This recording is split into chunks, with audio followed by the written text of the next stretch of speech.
ದೇಶದ ಪ್ರಥಮ ಪ್ರಧಾನಿ ಜವಾಹರಲಾಲ್ ನೆಹರು ಅವರ ಪುಣ್ಯತಿಥಿಯನ್ನು ಇಂದು ಆಚರಿಸಲಾಗುತ್ತಿದೆ. ಪ್ರಧಾನಿ ನರೇಂದ್ರ ಮೋದಿ, ಲೋಕಸಭಾಧ್ಯಕ್ಷ ಓಂ ಬಿರ್ಲಾ, ಕಾಂಗ್ರೆಸ್ ಅಧ್ಯಕ್ಷ ಮಲ್ಲಿಕಾರ್ಜುನ ಖರ್ಗೆ ಮತ್ತಿತರ ಗಣ್ಯರು ಜವಾಹರಲಾಲ್ ನೆಹರು ಅವರಿಗೆ ಗೌರವ ನಮನ ಸಲ್ಲಿಸಿದ್ದಾರೆ. ಕಾಂಗ್ರೆಸ್ ಅಧ್ಯಕ್ಷ ಮಲ್ಲಿಕಾರ್ಜುನ ಖರ್ಗೆ ತಮ್ಮ ಶ್ರದ್ಧಾಂಜಲಿ ಸಂದೇಶದಲ್ಲಿ ಪ್ರಜಾಪ್ರಭುತ್ವದ ಮೌಲ್ಯಗಳನ್ನು ದೃಢವಾಗಿ ನಂಬುತ್ತಿದ್ದ ಆಧುನಿಕ ಭಾರತದ ಶಿಲ್ಪಿ ನೆಹರು ಅವರು ವೈವಿಧ್ಯತೆಯಲ್ಲಿ ಏಕತೆ ಚಿಂತನೆಯನ್ನು ದೇಶದಲ್ಲಿ ಮೂಡಿಸಿದ್ದರು ಎಂದು ತಿಳಿಸಿದ್ದಾರೆ.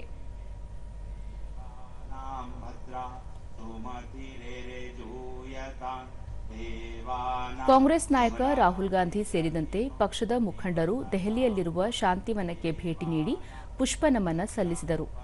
1964ರ ಮೇ 27ರಂದು ಜವಾಹರಲಾಲ್ ನೆಹರು ಅವರು ಹೃದಯಾಘಾತದಿಂದ ನಿಧನ ಹೊಂದಿದ್ದರು.